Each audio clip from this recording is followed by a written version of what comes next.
everybody, Dr. Rick dropping in on you. I hope everybody is having a great start to your week. No matter where you're at, no matter how it looks right now, remember what I always say.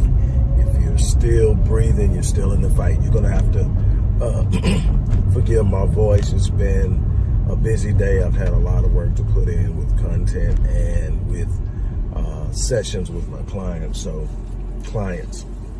So my voice is a little raspy. It may clear up. It does some real crazy things, but it may clear up or it may get worse. But I'm not going to be long. Look, I want to talk to you. I'm real excited. Those of you who have followed me for any time, you know that I am a prolific writer. I love to write. I have written and published 27 books. Book number 28 is coming on the 1st, and to celebrate it, I'm having a live symposium on the contents in that book. The name of the book is Healed and Whole, and it's so much more than it gives on the surface. Healed and Whole is so much more than what we always talk about, our dietary intake, our nutritional intake, our activity, getting active, getting in the gym, working out. Those things are extremely important. We talk about mental attitude on a surface level, and that's important as well. But we don't talk about the true connectivity,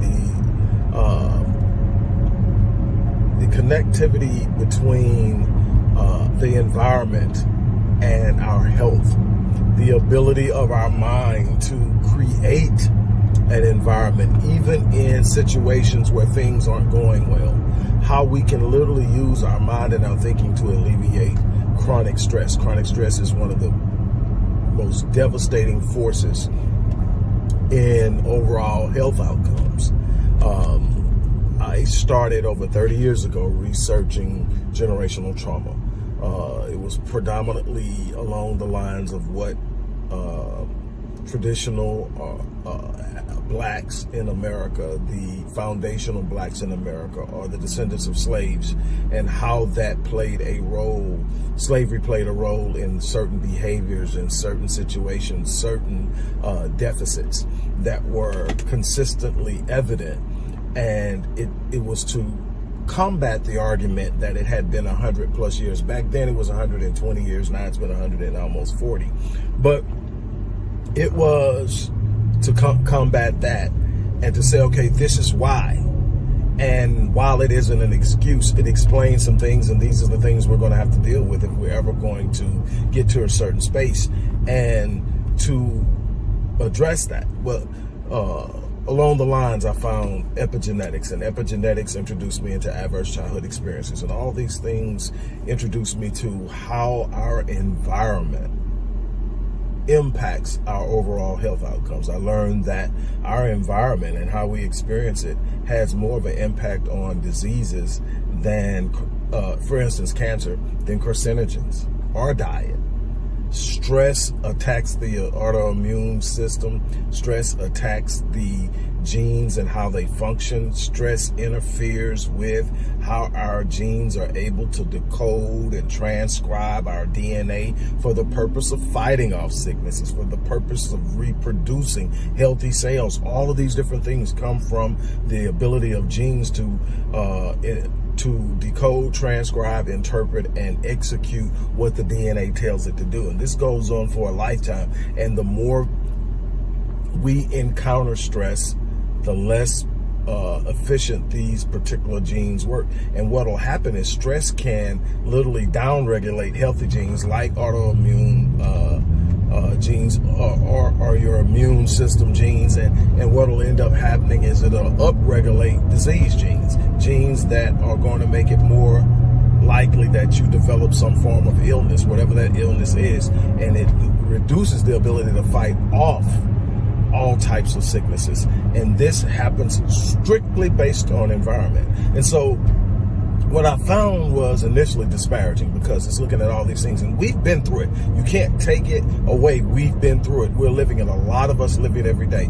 We are literally bringing the bear and the tiger and whatever used to be what triggered our limbic system to go into fight or flight, we now bring it home with us every day. We carry it wherever we go, because it's not the bear or the tiger anymore. It's the bills, it's the relationships, it's the fear of a foreshortened future, it's the fear of all these different things that are constantly there, not knowing how to manage them. It's a fear of feeling powerlessness and the anxiety and the trepidation that goes along with it. And what we know, and what I've been able to determine and write about in depth and teach to my clients with great effectiveness and outcomes, is just as these negative influences have negatively impacted our health, we can literally reverse that by creating positive environments. And sometimes people are going like, well, how do I create a positive environment when I don't control it? You don't control the physical environment all the time. But what you do control is your mind, which determines how you interpret that environment. It determines how you see it in the long-term impact in your life. If you see it as simply a challenge that you will overcome, it changes how you process it. But if you see it as a thing that's going to cause you literally living hell, you're going to literally experience hell here on earth. And that's the thing that I want to help people avoid. Help people avoid experiencing hell on earth. To me, that's the hell. The thing is, you have all these things at your exposure. And what bothers me the most as a person of faith, and I'm not going to tell you how to engage your faith, how you need to view the source, the God of this universe.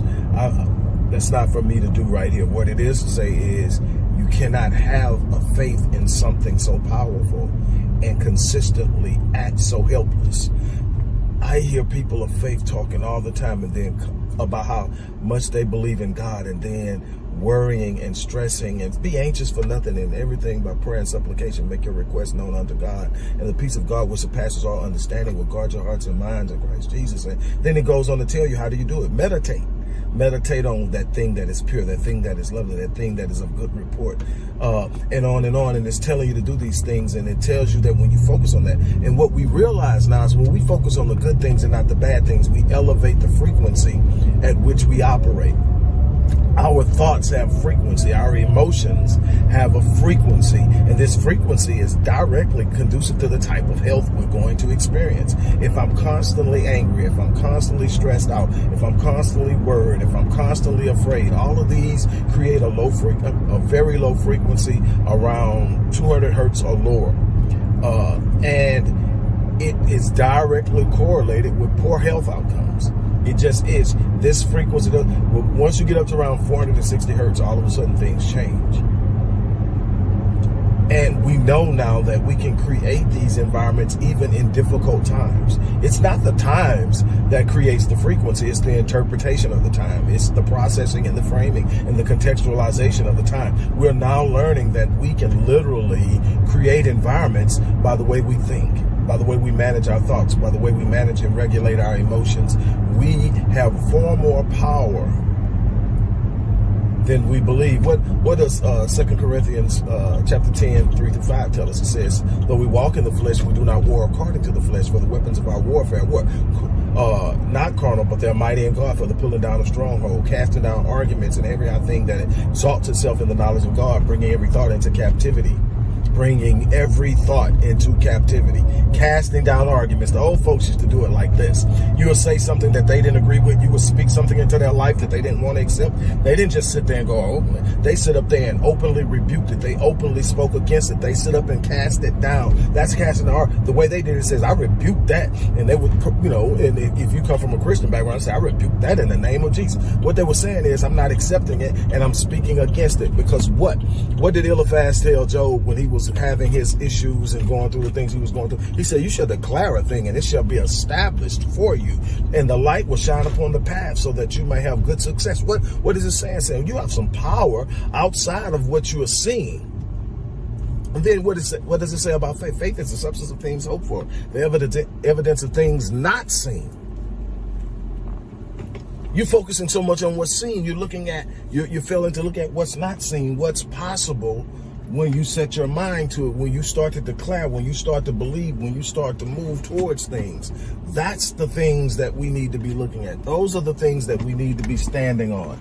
I want you to experience something immensely powerful. This symposium will be explosive. It will be interactive. We will table discussions. We will do a lot. Click the link in the description box and determine whether you want the general admission or you want the VIP.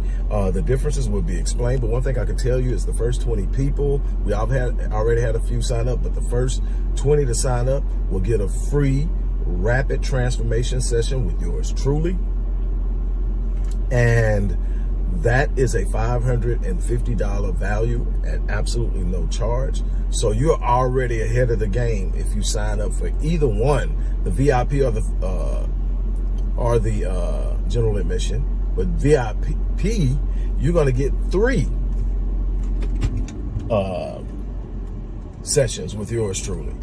Also, something to realize is if we hit 50 attendees, the 50th person to register will trigger a raffle where I will give away a $14,000